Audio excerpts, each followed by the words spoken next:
okay? It is such a pleasure to be with you today. We're going to take everything you do to a whole new level. Today, we're talking about leveling up. 4 questions for next level leadership. Now, I wrote a book called Leveling Up 12 Questions to Elevate Your Personal and Professional Development.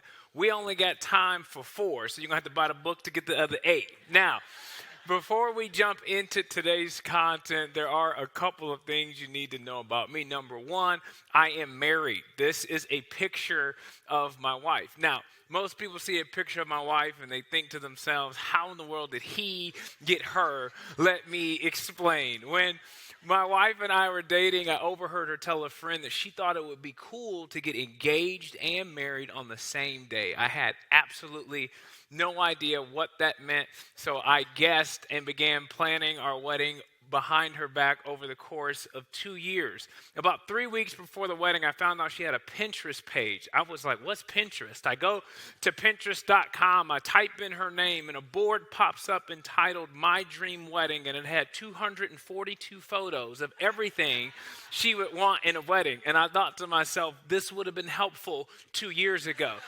Nevertheless, June 7, 2013, I get down on one knee. I say, Amanda, will you marry me? She said, yes. I said, today. And we opened up a lounge room door, and about 85 of our family and friends were standing in there with the sign that said, today. We rolled in a dress, hairstylist, makeup artist, everything that you would need to get engaged and married on the same day. We were engaged for a real long time, a solid 11 hours. Filmed the whole thing, made a documentary. It's called The Surprise Wedding. You can check that out on YouTube a little bit later. It went viral, and people from all around the world began to reach out to me to say, hey, I want to try something. Hey, I want to get outside of my comfort zone. Hey, I want to scale something. And so over the past 10 years, I've had the privilege of sitting across from some people that are pretty elite at what they do. In fact, they are so good at what they do, I often have this thought when I'm talking to them. I go, there's levels to this thing. Like, I don't know if you ever thought you were good at something until you met somebody else and you just went, levels to this thing. Like, I don't know if you ever thought you were in shape until you went to the gym. There's levels to this thing. Like, I don't know if you ever met a rich person. You're like, oh, you got it going on. But then you met a rich person.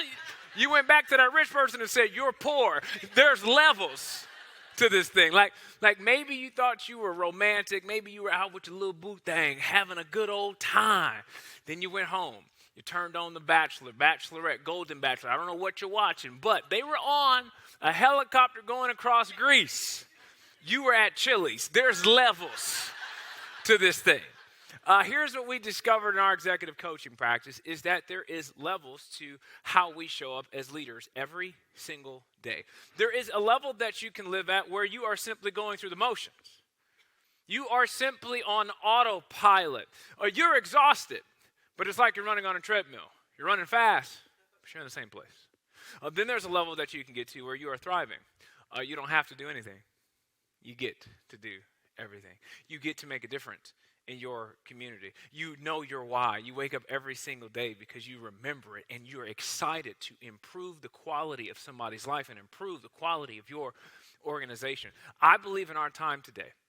I'm going to give you 4 questions that I believe if you are asking yourselves these questions, I promise you, everything you do will go to a whole new level. The first question I think all of us have to be asking ourselves is number 1, what's my definition of success?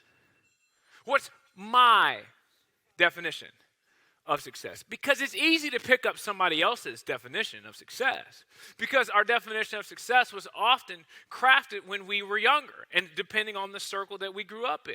So I grew up in a lower income neighborhood, but my parents scraped together every dollar they could to get us into a private school. So I went to the other side of town every single day. So I actually grew up with 2 different definitions of success. And the way I defined success was by the cars people drove. And in our neighborhood, we used to call them, we had a lot of hoopties. If you don't know what a hoopty is, it's a car you get in and you pray that it starts, okay? That's what a hoopty is, right? So we had hoopties in our neighborhood, and my friends were always getting picked up in these really nice cars. And so my definition of success was the Petersons, because the Petersons had the nicest car at the school. And I thought one day, maybe the Petersons will ask me to hang out, and my prayer was answered. The Petersons came to me. They said, hey, Ryan, we want a play date. I didn't know what a play date was. In the hood, you just went outside and came home. Like, I didn't know we scheduled this. I didn't know what's going on. It's a schedule, but I'm here for it. So Saturday, 10 a.m., they say, we're going to pick you up. I was at the curb at 9 a.m. just in case they came early. I said, Mom, the Petersons are coming to pick me up. Listen, I may not come home. I am moving on up to the east side of town. Like, let's get it. Like, what are we doing? And listen, because I just wanted to ride in the Petersons' car. Because the Petersons' car was my definition of success. Can I show you what the Petersons pulled up in? It was a 1997 Chrysler Town and Country. You know what I mean? Wood paneling on the side, VCR in the back. Listen, nobody valeted this car today. We know that. And let me just tell you why this picture humbles me. It makes me think, is there anything that I want so bad right now that I could laugh at 20 years from now? It makes me step back and go, wait, who's actually giving me this definition of success, and is it actually mine? Because your definition of success, it can be defined by a what? Donors, budget, or it could be defined by a who that you want to impact. Here's what I've learned about our definitions of success. The minute we bring in a who, the what changes. And I just have to wonder if you and I were the kinds of leaders that made it a part of our definition of success that we would say, hey, you know what? We want to impact other people in a significant way. Because in the competitive landscape that you and I live in, especially as leaders across every single industry, what is happening all across the world is people are trying to figure out how to attract talent. Because we know people don't leave businesses. They leave people. And so as we are trying to attract talent for our thing and our mission and our vision, we do have to consider if we are indeed a attractive leader. I don't know what some of you think, like, I'm attractive. I get what you're saying. However, you might be in good shape on the outside, but do you possess a quality that can bring out the best in somebody else on the inside? Are you the kind of leader that other people would say, I can't wait till Monday? Because you have something going on that is going to impact their life, that it would make someone want to quit their job to come work with you and be a part of what you're doing in your community. I'm big on impact and I'm big on who. And probably the biggest who in my life is my family. This is a picture of me and my son. We got to go to an NBA playoff game last year. I was speaking out in Los Angeles. And I said, hey, son, let's pull you out of school and take you to a game. And we get these seats that were just crazy. There were 3 rows behind the Golden State Warriors bench. I said, son, this is not normal, but favor ain't fair. And so we're sitting there, and then all of a sudden, lo and behold, the owner of the Golden State Warriors comes and sits right next to us. He is wearing his 4 championship rings, takes them off of his neck, gives them to my son and says, hey, take a picture with these championship rings. I said, you don't know my son. He will run off with your stuff, okay? And you would think in that moment, I'm going, son, this is the definition of success. The fame, the celebrities, the seats, the jewelry. But I'm going to tell you, a big part of my definition of success is a little boy you see in the photo still wanting to go on a business trip with his dad 20 years from now. So there's certain things I say no to in order to be able to take my son to school before work.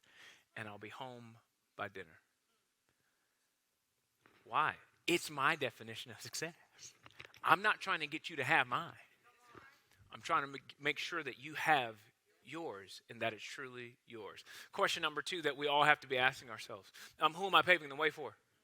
This is the investment question. In your role, you're trying to convince others to invest in what you're doing. But the best way that we can actually do that, the best way that we can go to the next level is to prove to our investors that we are investing in people. And the reason I'm so passionate about this is because I'm only on the stage before you because of somebody that invested in me. As I told you earlier about my parents scraping together every dollar to get us into a private school. At one point, my father suffered a stroke when I was in 5th grade. Household income cut in half. We were no longer able to stay in that school, but there was a freshman English teacher named Mrs. Holstead. She said, me and my husband see your son's potential. we see your boys' potential, and so we've decided to cover their tuition to remain in this school. It was a very generous act. It was because of Mrs. Holstead that I got to meet Cedric, my college basketball coach. It was because of him that I got to meet the VP of admissions named Nate. It was because of him he called my first boss named Justin, and Justin said, hey man, you're a pretty good communicator. Can I introduce you to Kent? And so I get on the phone with Kent. Kent says, hey man, you sound like a good speaker, but here's the deal. We don't really bring in outside speakers. I said, man, I get that. He says, but because Justin called, we'll roll the dice. I said, I appreciate that. I fly to Chicago. I speak for Kent. Kent says, hey man, that was actually pretty good. I went, actually, I'm not offended. I'm glad that you're pleasantly surprised. That's great. He said, in fact, it was so good, I'm going to call my friend Stephen and see if he'll have you speak. I get on the phone with Stephen. Stephen said, hey, man, you sound like a great guy, but we don't really bring in outside speakers. But, because Kent called, we'll roll the dice. While I'm speaking for Stephen, a guy named Jason was watching online. He called me. He says, hey man, you seem like a really great guy, but this is what you need to know. I said, you don't bring in outside speakers? He's like, how'd you know? I said, it's going around. It's a thing. Trust me. While I was speaking for Jason, a guy named Lacey was in the audience. She walks up to me and she says, hey, that was actually pretty good. I said, somebody's actually going to put some respect on my name today. I know that for sure. She says, in fact, it was so good, I want to introduce you to this gal named Merjana, not to be confused with Marijuana. Her name is Merjana, okay? And she's really connected in the speakers world. And so I started doing events all around the country, got connected with the Speakers Bureau, Sean, and was doing this big event. And a friend of mine named Chad Johnson that works with the Maxwell Group, he's like, hey, man, I got some opportunities that I think would be really great for you. And he calls Jeff, and he says, hey, I got this guy. I think he's pretty good. I think you should have him to come speak to some of your nonprofit leaders. I get on the phone with Jeff. Jeff says, hey, come to Atlanta. Don't mess it up. That's how I got in the room. Now, here's what I wish people believed about me, is that I just started from the bottom and now I'm here. It's just not true. I started from the bottom, and I had Mrs. Holstead and Cedric and Nate's and Justin's. I had help getting here. Didn't you? Here's what I want you to do today. Write down your breadcrumb slide. How'd you get in the room? Somebody helped you get in the room. Somebody made a phone call. Somebody invested in your life to allow you to be in this room today. And I want you to write down your breadcrumb slot, and I want you to call them, FaceTime them, DM them, email them, and say, I found myself in a room with some incredible people, and I realized I wouldn't have been in the room if it wasn't for you. And then I want you to lead in such a way that you help somebody else get in the room. Can I just cast a little vision for your life? And you may not be able to see it, but I just believe it, okay? You can call me in 10 years and go, Ryan, I remember when you said that, and I didn't think it was going to be true, but it came true. I believe that you're going to help others start nonprofits. And you may not be able to see multiplication in your future, but I promise you, the minute you start thinking multiplication and who you can invest in, you'd be surprised what God could do with your life.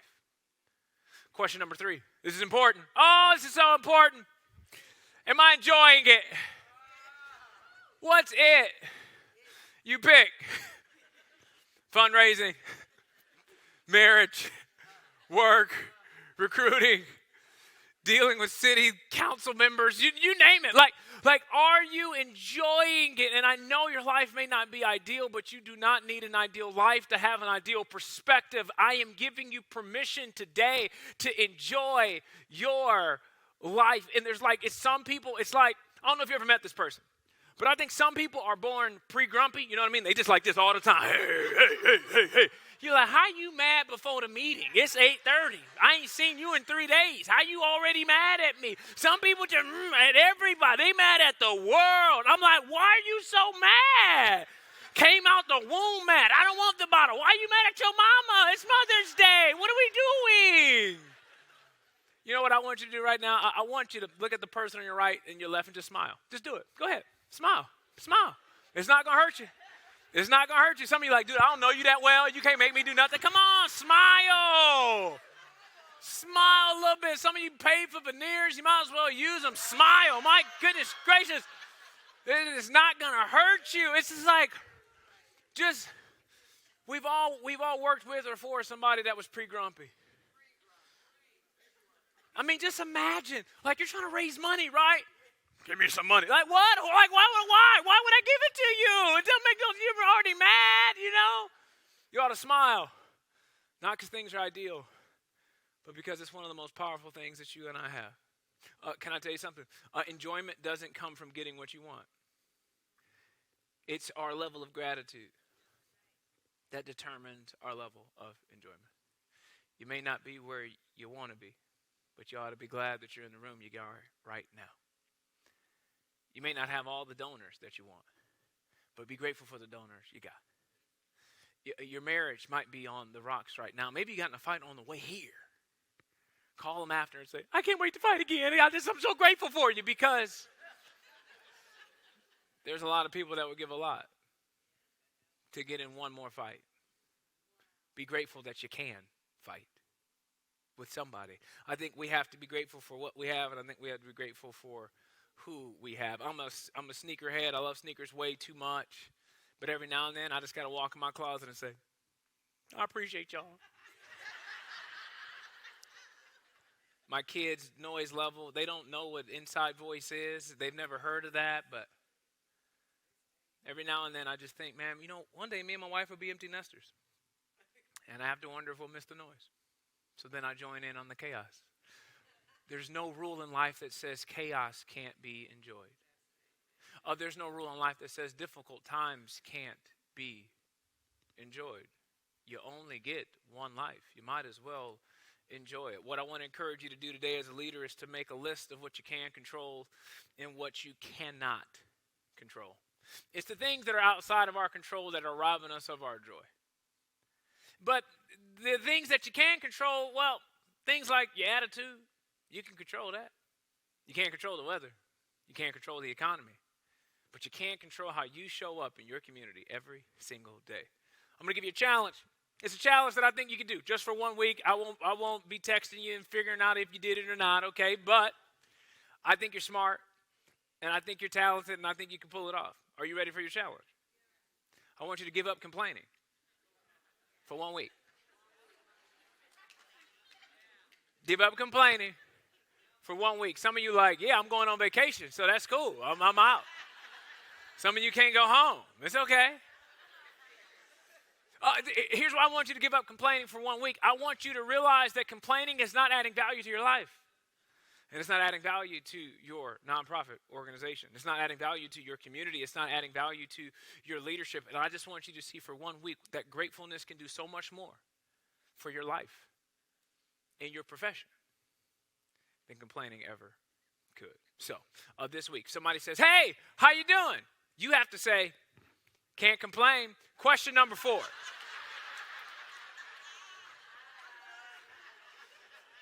What would I do if I knew I couldn't fail? This is the potential question. I want to lift the lid off of what you think is possible in your life. What would you do if you knew that you could not fail? Who would you call? Who would you reach out to if you knew that you could not fail? Whenever I talk to people about getting outside of their comfort zone, I hear this phrase a lot. It's just not me. We're a little risk averse, Ryan. I get it. Or the corporate version of that is we don't do that here. And I get that that's just not you today. But imagine who you could be tomorrow. I get that maybe we haven't done that here historically. But what if our community needs us to become that for the future? As a part of the surprise wedding going viral, my wife and I got to do a couple of different TV shows. One of those shows was the Queen Latifah show. On the Queen Latifah show, my wife said, hey, Ryan, me and the Queen were working on a little surprise. So go ahead, check out the screen. On the screen came the late, great Kobe Bryant. Kobe Bryant said, hey, Ryan. And I immediately peed on Queen Latifah's couch. I said, wait just a minute. How does this man know my name? This is absolutely incredible. He said, hey, Ryan, I heard about this fabulous wedding you pulled off for your bride, and we just wanted to return the favor by inviting you out to Los Angeles to come hang out with me and the Lakers, so the invitation has been formally extended to you. So I picked a game that was 3 months from the recording of the Queen Latifah show, and that meant I had 3 months to prepare to meet Kobe Bryant. So I began practicing my greeting in the shower. Hey, Kobe, voice too deep. You're doing too much, you know? And I'm like, what are we going to talk about? You know, like, are we going to get coffee before a game? Kobe's not going to drink no coffee. We're going to go out to eat. Here's the deal. I'm a generous guy. If we go out to eat, I'm buying. That's just how I roll, depending on where we're going. There's levels to this thing. You know what I mean? Like what are we going to talk about? Like, how's this going to work? I said, do I tell him I'm a motivational speaker? Kobe Bryant don't need no motivation. And so my friends, I came to the conclusion that the only way that Kobe Bryant and I would have an engaging conversation is if I was in the NBA. Because then we could talk about work. Now, the number one thing people say to me when I get done speaking is you look a lot shorter on stage than you look in person. I don't understand the science behind that. I don't understand the depth perception of where you're seated versus where I'm standing. I don't know if I look like Kevin Hart up here to you, but I am 6'3", and I was an All-American in college at a D3-ish school. Let me explain the ish. So you've got the NCAA Division I, your Dukes, North Carolinas, then you have your Division IIs, Division IIIs. The school I went to's Division III status was pending the years that I played. However, we were in what's called the NCCAA, which is the National Christian Collegiate Athletics Association, which simply means amongst Christians, I am very good at basketball, okay? Church League MVP is all you need to know about me. Nevertheless, I never pursued the pros, but I would go to NBA games and be like, man, I could do that. Like, dude, just go left. In my mind, I could do their job better than they could. But the difference between me and them was that they had tried, and I had not. And so as I started getting back in All-American, D3-ish, Church League MVP shape, I quickly realized that I was going to fail. And so I said, you know what, Ryan, why don't we just hang this thing up? There's no way you're going to make an NBA team. But then I thought, but how do you know that unless you actually try? So that day I started a second documentary called Chasing Failure, where I asked myself this question. What would you do if you knew you couldn't fail? And so when I met Kobe Bryant, I said, hey, Mr. Bryant, I'm doing a documentary called Chasing Failure. I think we can learn more from failure than we can from success. In fact, I think the most successful people in the world have one thing in common. They've all failed. It made them who they are. So why should we steer away from the very thing that made people great? And so Kobe, if I knew I couldn't fail, well, I'd be in the NBA. Kobe Bryant, very intense individual. He looks at me and goes, yeah, do it. Like, did you just give me the Nike slogan, just do it? Like, my man's on brand, you know what I mean? And I'm like, wrong answer. You're supposed to tell me how hard it is. You're supposed to give me the excuses. You're supposed to give me the 4 a.m. workouts and the nutritionist. But no, he just stuck with the Nike slogan, just do it. And for the record, he asked for this photo. I said, Kobe, normally I don't do this for everybody, but for you today, I'm going to let it slide. And this Make-A-Wish kids, they came in, and I thought to myself, am I a Make-A-Wish kid? Like, you got to tell somebody that, right? You can't just spring that up on somebody last minute. You know what I mean? I said, man, let me let Kobe have his time with the kids. Say, Kobe, man, it was nice to meet you. He said, hey, Ryan. I said, yes, Mr. Bryant. He said, make sure you send me that documentary. I said, is this when you want to exchange phone numbers or you want my people to reach out to your people?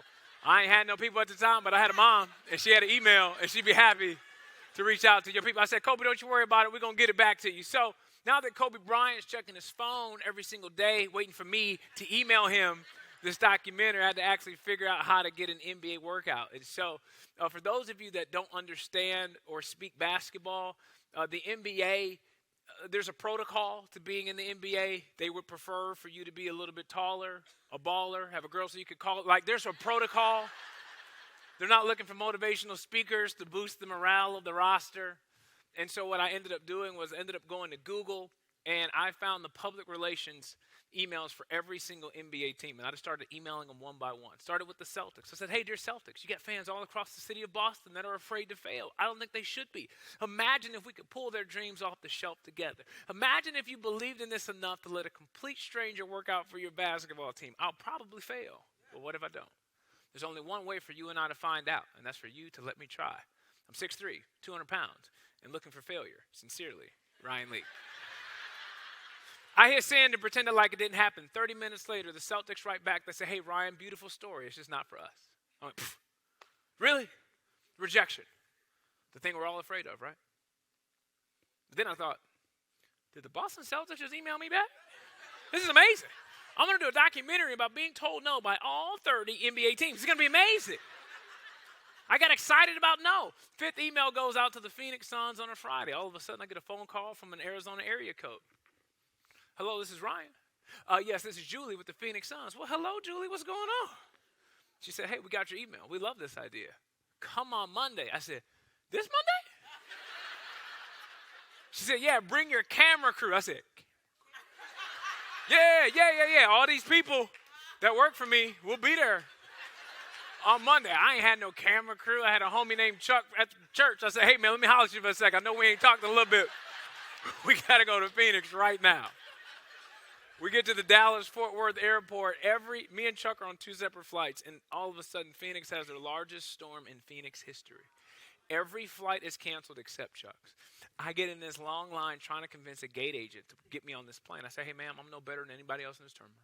However, I absolutely have to be in Phoenix in the morning. She goes, why do you have to be in Phoenix in the morning? I said, ma'am, if we could just turn down that attitude a little bit, I think we can do something today. I said it just like this, I promise. I said, ma'am, I'm not trying to put my business out here in the streets.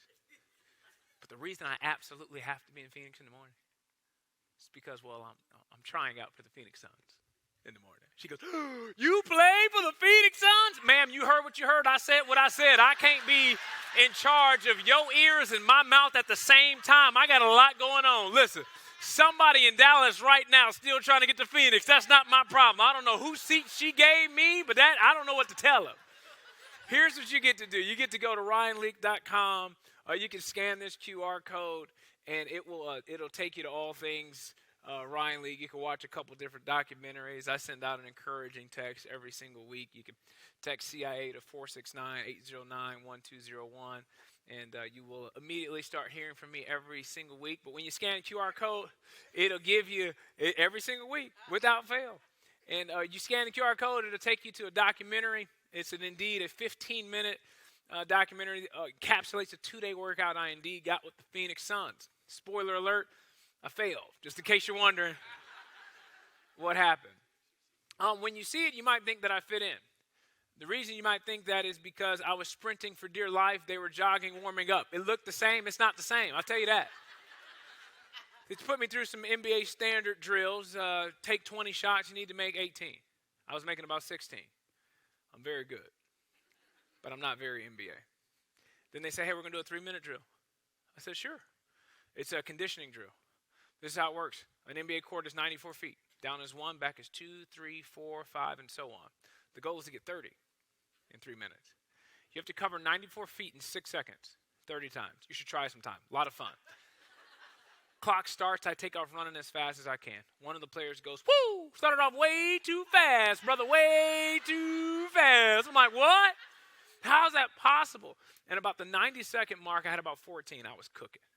But at that moment, I hit every wall you can think of. Spiritual, mental, emotional. I needed my mom. I needed all the help this great nation can offer a human being.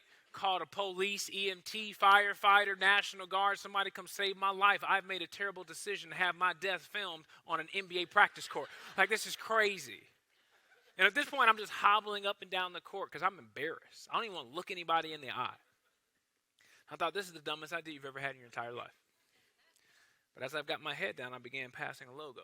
Normally, it's a YMCA logo. But on this particular Monday afternoon, it's the Phoenix Suns logo. I asked myself this question. Hey, Ryan, how'd you get here? It's a lot of places you could be on a Monday afternoon, but here you are on an NBA practice court. And I realized something that absolutely changed my life. Chasing failure took me further than chasing success ever did. Because there's something powerful about a nonprofit leader that gets ghosted, and they keep moving forward anyways. They told you they were going to show up to your dinner, but they didn't show up, but you keep moving forward anyways. There's something about getting rejected and still waking up with a smile on your face and say, today's another day. Is there something about being told no, waiting, praying for a yes? Like, there's something powerful about somebody that continues to be willing to fail at things most people are too afraid to try. Do you know how many people gave up because they didn't have what it takes to be in this room? You do. You do that long enough, one day you will wake up and go, I'm a lot further than I used to be. Hindsight's 2020. I used to believe that NBA teams don't give workouts to complete strangers from convincing emails because we don't do that here. Here's what I learned in Phoenix. Sometimes they make an exception. And you'll never know if you're an exception to a rule until you're willing to do something exceptional. The last thing I've learned in hindsight, now that I work with 5 NBA teams, is that there's more than one way to be in the NBA. And I would never know that unless I was willing to send a scary email. So I'm going to ask you one more time. What would you do if you knew you couldn't fail? And I'm going to tell you what Kobe Bryant told me. Just do it. My name's Ryan Leake, and it's a pleasure being with you today.